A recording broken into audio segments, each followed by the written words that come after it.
Marky Billson with you. It's Tri-City Sports Now on 1420 WEMB Sports Radio, jetbroadcasting.live, or you might be watching this on Facebook Live, either live or archive, what have you.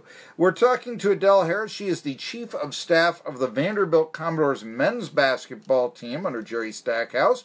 She also used to be the head women's coach at Tusculum. Many in the Tri-Cities will remember her from there, where never had a losing season in 3 years and actually took Tusculum pretty far. I believe it was 2010 in the NCAA Division II tournament, going to the Elite Eight and ranked number 9 in the country. And she has just written a book and mentioned how reading has helped, and the right books have helped her become, advance in the coaching circles, if you will. And I wanted to ask you, I guess, to begin with, you mentioned some of the books that you read. What were some of the books that you might recommend to up-and-coming coaches, in addition to your own Refuse to Lose 7 Steps to Make Adversity Your Advantage? Yeah, one of the first books I read when I graduated college was Dr. Stephen Covey's 7 Habits of Highly Effective People. The words on the page just kind of poured into my spirit in a way that it instantly transformed the way I operated. And I thought, man, if books can do this for me, then maybe, I could put something together one day that could do the same for someone else. So 7 Habits of Highly Effective People by Dr. Stephen Covey, Think and Grow Rich by Napoleon Hill, The Secret by Rhonda Burns. All are personal empowerment, personal development books for people who just don't have the answers themselves and are looking for maybe how can they be the best version of themselves. So they want to be successful, they want more, and they believe that there's something in them that can achieve more. And so those were some of the staple books, and I will go back and read those still today. Adell Harris, and there you go. I mean, those books right there, you mentioned, what books did I read? I mean, yes, I think I've read every book I possibly can on sports talk radio, for instance, Adell Harris and such. But one of the things you mentioned in the first part of our segment was that you worked backwards from your deathbed to sort of set your goals. What do you want to accomplish? That sort of thing. And I was wondering, because you did mention how your grandmother you were close to passed away through cancer, and I believe you also mentioned that you'd witnessed a murder. Yikes. Yeah. Did those incidents, since you were around death, give you the idea of, okay, the deathbed, and work backward from that? So in other words, making death, the end of it, a positive, and if you follow what I'm asking there, did those experiences get you to think about, say, the deathbed? You're 1,000% right, Marky. I've had a unique experience with death. Some people are fortunate enough to have not experience a close interaction with it till their late 20s or maybe 30s or even older sometimes. But from early on, for some reason, that's just been one of my experiences. And just in 2014, I lost my adopted mother at the age she was 62 years old, and she was sick for 2.5 years. The last 2.5 years of her life, she was sick. She actually got sick when I was in Tennessee, and I was her primary caregiver, and I coincidentally had to watch her deteriorate and leave this world. And I remember thinking very, very clearly that when I'm on my deathbed, I want to have left something behind.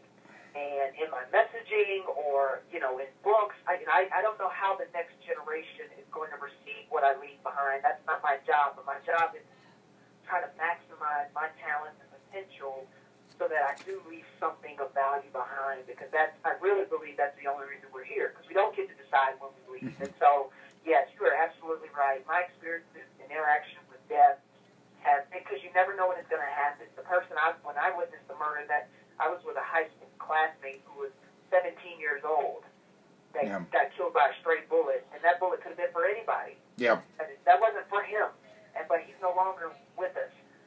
And so I've had these experiences where, my mother was 62. She definitely shouldn't have. She should still be here. And so we don't know, and we don't get to decide when we're going to be on our deathbed or when that moment's going to come. So in the meantime, let's just have a sense of urgency, about achieving all we can while we're here. Adell Harris, and the Tusculum fans will remember her as the head women's basketball coach there from 2009 to 2011, 3 seasons, all winning records. 2012, I'm sorry. But I do want to go into where you're at right now at Vanderbilt, under Jerry Stackhouse. By the way, if you'd pass this on, I have taken to nicknaming him the Werewolf of Nashville because I'd like to meet his tailor. If you're familiar with Warren Zevon's songs there. However, I wanted to go with this. You're now the chief of staff of the men's basketball program. 2 years ago, you resigned as the UNC Wilmington head women's basketball coach. I was curious, I mean, was it a case where you said, okay, I've been a D1 coach, maybe I want to go into something else. Maybe I want to explore coaching the men's game. Was that something that you wanted to do at the time and you looked at as one of the accomplishments? And so that's why you're there right now working in men's basketball and not women's basketball? No, not at all, Mark. Okay. I resigned in 2017 from UNC Wilmington because, like I mentioned before, my mother had passed away in 2014. I had been with her the last 2.5 years of her life. I was also trying to build a program at UNC Wilmington. I wasn't very successful in regards to wins and losses. I had gotten beat up a lot professionally, and I was getting beat up a lot personally. And when I just say beat up, I just mean my spirit, my mind, my body, physically. Mm-hmm. And I felt like I needed a break. So that's why I resigned. It was to really just fall back and assess and self-audit, which I talk about a lot in the book. Sometimes we just got to, just self-audit. What is happening to me right now? What's in my best interest moving forward? I didn't feel 100% myself, physically, mentally, or spiritually. So that's why I resigned. And then I wanted to go all in on what I believe is my greatest gift, and that's my ability to speak words of inspiration that challenge people to enlarge their vision of what's possible. I'm a speaker. I'm an orator. I'm a communicator. That's why I was a successful basketball coach. That's why I got in trouble in elementary school, because I wanted to talk all the time. That's who I've always been. And so I wanted to start my own company where I was a personal empowerment, inspirational speaker that also wrote books. And so I did that for 2 years, and I still currently do it, even in my role as chief of staff. But I was doing that, and I was building my personal brand online, social media, through my website, through YouTube, posting videos of what I do and why I do it. And somebody watched, and that somebody was Jerry Stackhouse. Mm-hmm. And he saw what I was doing from afar, and once he got this job, reached out to me and said he thought that I could add value as in a position almost like a head coach, but an internal head coach that kind of controls a lot of things outside of recruiting and actually coaching basketball. So no, it was never in my plan. I wanted to ask what a chief of staff does. Jerry Stackhouse isn't the president, obviously. So, what is your job? What does your job do as chief of staff of Vanderbilt men's basketball? You know, Coach Stackhouse really just reached out to me and said, "I need someone to be my head coach. I need someone to coach me and my staff." Obviously, he's coming from the NBA, being on a college campus. There are a lot of roles that a head coach plays. And if you're a head Division I basketball coach, you know that. So a lot of your time is spent doing non-basketball related activities. And I think Coach's ultimate vision was to have someone on staff that could do a lot of those non-basketball related activities in a professional way and at a high level who had already done it. And so my job really is to provide counsel to Coach Stackhouse, our assistant coaches, and everybody else on our support staff, the Nashville community, the university. I'm a servant leader. I'm here to serve, and I'm a communication liaison between Coach and every single person at the university. But really just here to support and serve him and his vision, and making sure that he can do what he does best, and that's get guys to perform at a high level on the floor.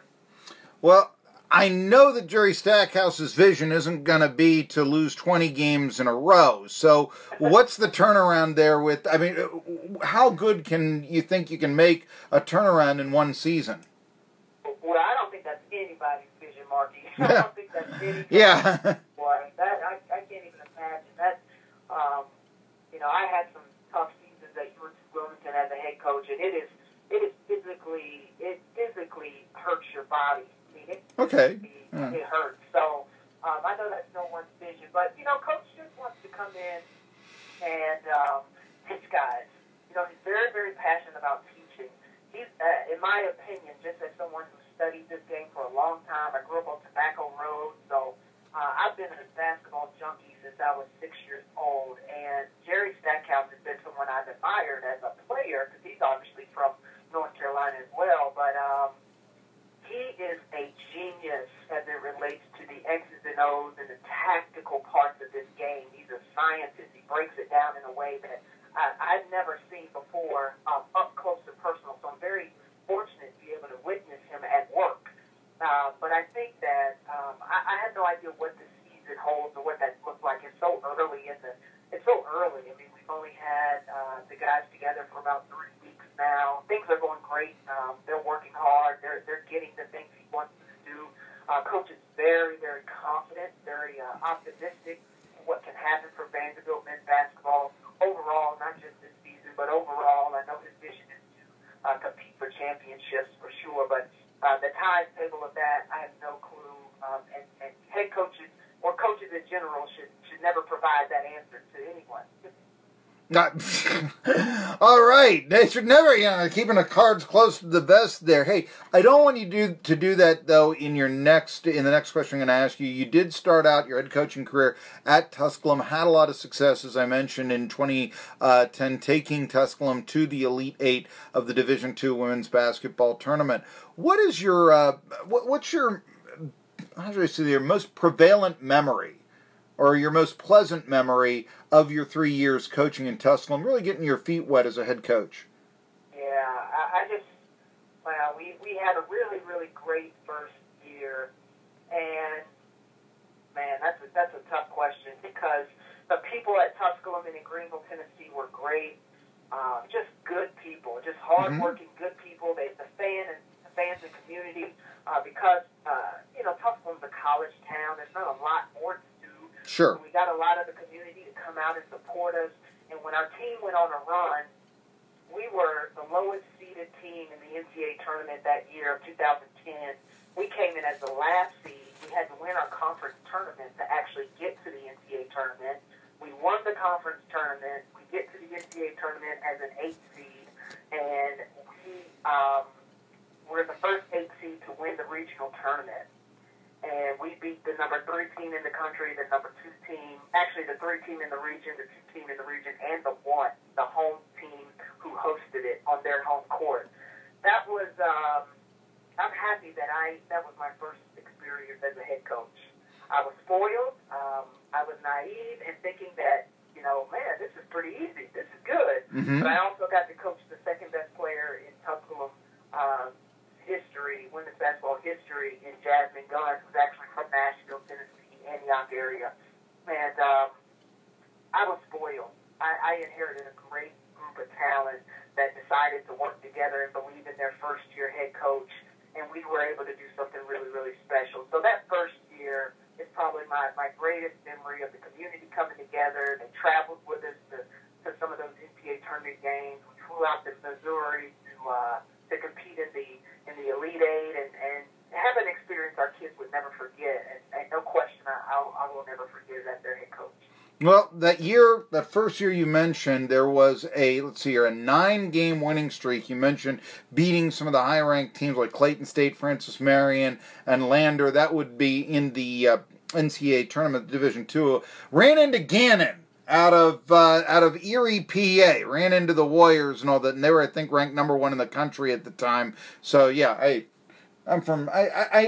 know Gannon. I used to know one of the football coaches up there and all that. I used to live in Western PA, so yeah, that's going to be a little bit difficult to run into Gannon right there, I guess. But no, that was the 2010 season for Tusculum women's basketball, and yet very successful. Going to the Elite Eight, you cannot argue with that. 3 winning seasons for Adell Harris before going off to UNCW, and now the chief of staff for the men's basketball team at Vanderbilt. Let me ask you this very quickly. What do you think happens first? A female coaching a D1 men's basketball team, or say Becky Hammon or another female assistant coach becoming an NBA head coach?